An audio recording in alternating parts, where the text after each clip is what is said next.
Hello बच्चों, आज हम विज्ञान विषय का नया वीडियो शुरू करने जा रहे हैं। Video number 15। लास्ट वीडियो के अंदर मैंने चैप्टर कंप्लीट करा दिया था आपका, चैप्टर नंबर 3। हम 2 चैप्टर कर चुके हैं बायो के, एक चैप्टर नंबर 1 और एक चैप्टर नंबर 3। दोनों चैप्टर्स आप अच्छे से कर लीजिए, बार बार रिपीट करके वीडियोज़ को। और बुक्स आपके अगर ले लिए आपने तो उसकी एक्सरसाइज करके देखिए, कोई प्रॉब्लम तो नहीं आ रही है। इजी चैप्टर्स मैंने आपको लिए। आज हम केमिस्ट्री का चैप्टर लेंगे, चैप्टर नंबर 5। आज हम केमिस्ट्री का चैप्टर शुरू करने जा रहे हैं, चैप्टर नंबर 5, दैनिक जीवन में रसायन। ठीक है, शुरू करते हैं वीडियो। रसायनों का उपयोग हम दैनिक जीवन में प्रत्येक क्षेत्र में करते हैं हम रसायनों का उपयोग।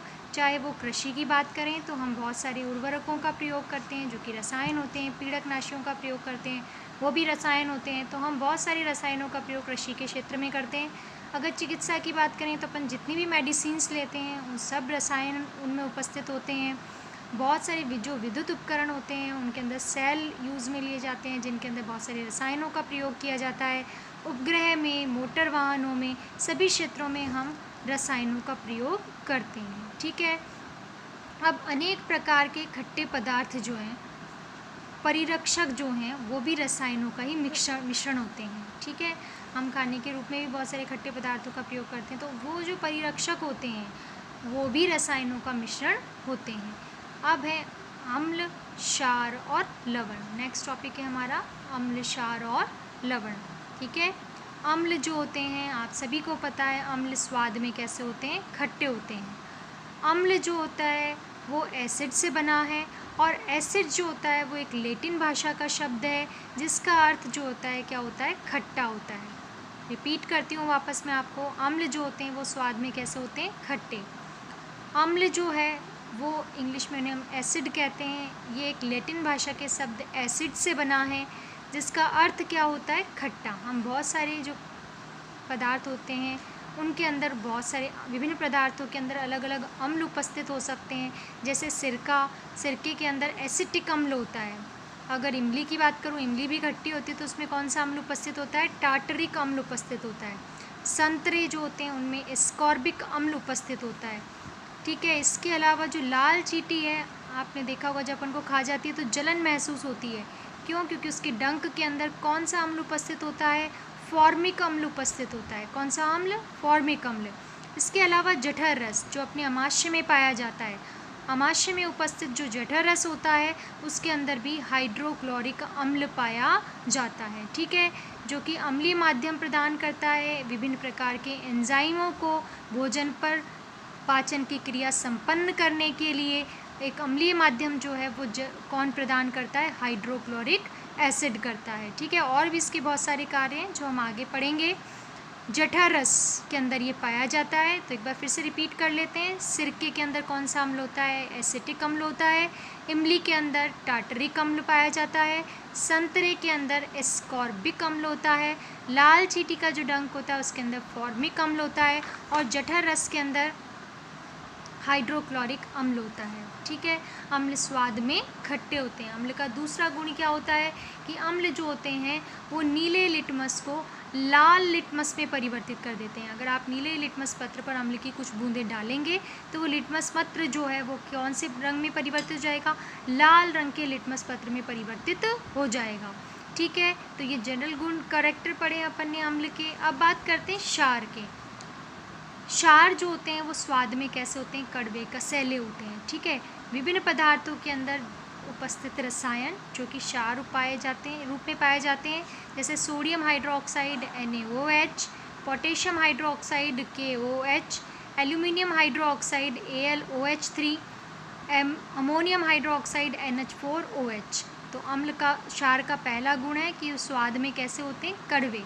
और क्षार जो होते हैं वो लाल लिटमस को कैसा कर देते हैं, नीला।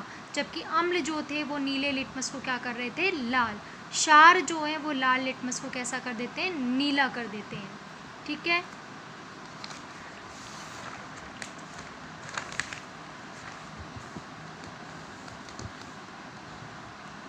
देखो अम्ल और क्षार जो होते हैं वो जल के अंदर विलय होते हैं। यदि विलयन में जल अधिक पाया जाता है और अम्ल क्षार की मात्रा कम होती है तो ऐसा विलयन कहलाता है तनु विलयन, डाइल्यूट सॉल्यूशन। तथा यदि उस विलयन के अंदर अम्ल क्षार की मात्रा तो ज़्यादा है लेकिन जल की मात्रा कम है तो ऐसे विलयन क्या कहलाते हैं? सांद्र विलयन कहलाते हैं। वापस बताती हूँ कि मान लीजिए अम्ल क्षार की मात्रा किसी जलीय विलयन के अंदर कम है तो वो विलयन कहलाता है तनु, और उसी मात्रा के जल के अंदर यदि अम्ल क्षार की मात्रा हम बढ़ा दें तो वो क्या कहलाता है? सांद्र विलयन, जिसमें अम्ल क्षार की मात्रा अधिक और जल की मात्रा कम, सांद्र, और अम्ल क्षार की मात्रा कम और जल की मात्रा अधिक, तो वो विलयन क्या कहलाते हैं? तनु विलयन कहलाते हैं, अम्ल और क्षार के। नेक्स्ट, अम्ल क्षार के बाद जो थर्ड रसायन जिसके बारे में हम बात कर रहे थे वो है लवण। जब अम्ल और क्षार आपस में क्रिया करते हैं तो वो अपने समस्त गुणों को खो देते हैं और उदासीन हो जाते हैं और लवण तथा जल बना लेते हैं। देखें, अम्ल जब क्षार से क्रिया कर रहा है तो क्या बनाता है? लवण और प्लस जल। अगर हम देखें जैसे हाइड्रोक्लोरिक अम्ल है, ये HCl कौन सा अम्ल होता है? हाइड्रोक्लोरिक अम्ल। यदि इसकी क्रिया हम किसी क्षार जैसे सोडियम हाइड्रोक्साइड से कराते हैं तो क्या बनता है? NaCl, जो कि क्या होता है? लवण सोडियम क्लोराइड। ठीक है, साथ में क्या बनता है? जल बनता है। मैंने आपको बताया उदासीन हो जाते हैं, इसलिए ये अभिक्रिया क्या कहलाती है? उदासीनीकरण अभिक्रिया। कौन सी अभिक्रिया कहलाती है? उदासीनीकरण अभिक्रिया। यदि अब प्रबल अम्ल होते हैं, दुर्बल अम्ल होते हैं। प्रबल अम्ल वो होते हैं जो कि अधिक मात्रा में H+ आयन देते हैं जब हमने जल में घोलते हैं। अगर कम मात्रा में देते हैं यानी ज़्यादा अच्छे से वियोजित हो जाते हैं तो प्रबल अम्ल। पूर्ण वियोजित नहीं होते हैं तो दुर्बल अम्ल। पूर्ण वियोजित हो जाते हैं तो प्रबल क्षार जल में घोलने पर। अगर नहीं होते हैं, कम होते हैं तो दुर्बल क्षार। अधिक होते हैं तो प्रबल, कम होते हैं तो दुर्बल। अब यदि प्रबल अम्ल और प्रबल क्षार की क्रिया कराएं, जैसे हाइड्रोक्लोरिक अम्ल एक प्रबल अम्ल है और सोडियम हाइड्रोक्साइड एक प्रबल क्षार है, दोनों प्रबल प्रबल आपस में क्रिया करते हैं तो बनने वाला लवण जो है वो बिल्कुल कैसा होता है? उदासीन होता है, क्योंकि एक दूसरे के समस्त गुणों को क्या कर देते हैं? समाप्त कर देते हैं। तो कैसा लवण बनता है? उदासीन लवण। ठीक है, अगर प्रबल अम्ल और प्रबल क्षार, जैसे ये इसी का एग्जाम्पल है, हाइड्रोक्लोरिक अम्ल एक प्रबल अम्ल है और सोडियम हाइड्रोक्साइड एक प्रबल क्षार है, तो प्रबल अम्ल और प्रबल क्षार की क्रिया यदि हम कराते हैं तो क्या बनता है? लवण बनता है। और जो बनने वाला जो लवण होता है वो पूर्ण रूप से उदासीन लवण होता है। कैसा लवण होता है? उदासीन। नेक्स्ट, यदि अम्ल तो प्रबल ले लिया और क्षार दुर्बल है तो अम्लता के संपूर्ण गुण नष्ट नहीं होंगे और जो बनने वाला लवण होगा वो कैसा होगा? अम्लीय लवण होगा। कैसा लवण होगा? अम्लीय लवण। जैसे हाइड्रोक्लोरिक अम्ल तो प्रबल लवण अम्ल है लेकिन अमोनियम हाइड्रोक्साइड एक दुर्बल क्षार है, तो जो अमोनियम ये इससे क्या करके अमोनियम क्लोराइड बना लेगा और H और OH क्रिया करके क्या बना लेंगे? जल बना लेंगे। तो बनने वाला जो ये अम्लीय लवण है, बनने वाला जो ये लवण है, क्योंकि अम्ल प्रबल है इसलिए संपूर्ण रूप से उदासीन नहीं कर पाएगा क्षार इसको, इसलिए बनने वाला लवण कैसा बनेगा? अम्लीय लवण। कैसा लवण? अम्लीय लवण। अगर हम इसे उल्टा कर लें, मान लीजिए क्षार तो दुर्बल है और अम्ल तो दुर्बल है और क्षार कैसा है? प्रबल है। यदि हम दुर्बल अम्ल और प्रबल क्षार की क्रिया कराएं तो अब अम्ल क्षार के संपूर्ण गुणों को समाप्त नहीं कर पाएगा और बनने वाला जो लवण है वो क्षारीय लवण कहलाएगा, क्योंकि क्षार प्रबल है, अम्ल संपूर्ण क्षार के गुणों को नष्ट नहीं कर पाएगा और बनने वाला लवण कैसा होगा? क्षारीय लवण। उदाहरण देखते हैं हम, ये है एसिटिक अम्ल का फॉर्मूला। किसका फॉर्मूला? एसिटिक अम्ल, और इसे हम बोलते हैं sodium hydroxide. Na sodium OH hydroxide. NaOH को क्या बोलते हैं? Sodium hydroxide.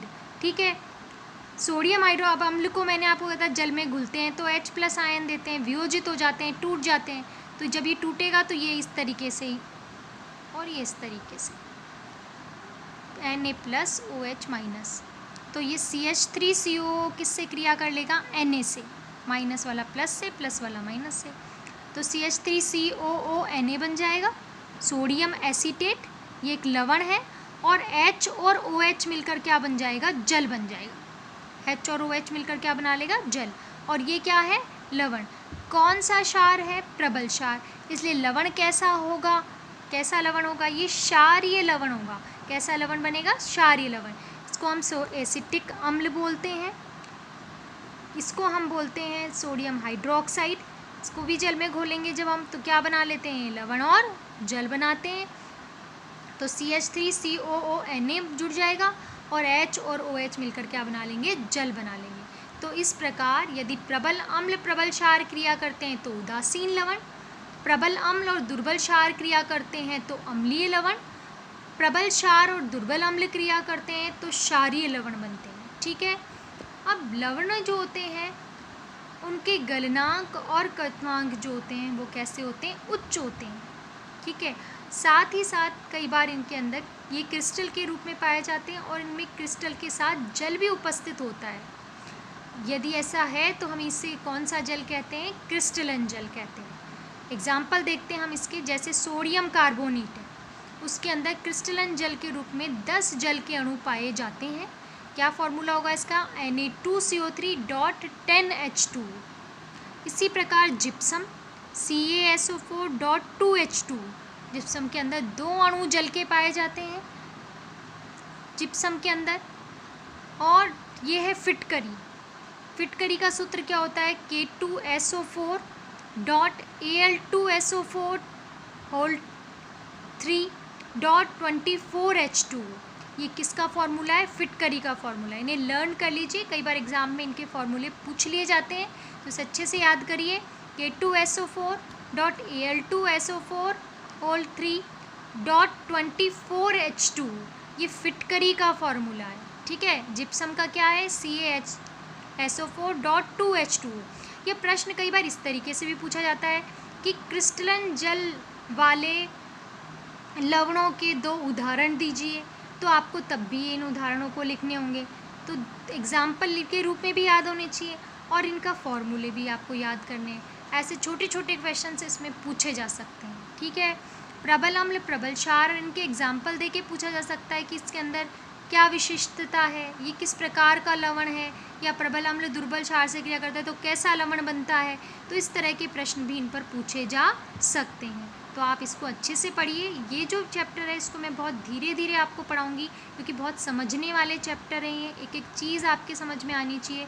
इसलिए आज के वीडियो में हम इतना ही लेंगे। नेक्स्ट टॉपिक हम नेक्स्ट वीडियो के अंदर पढ़ेंगे।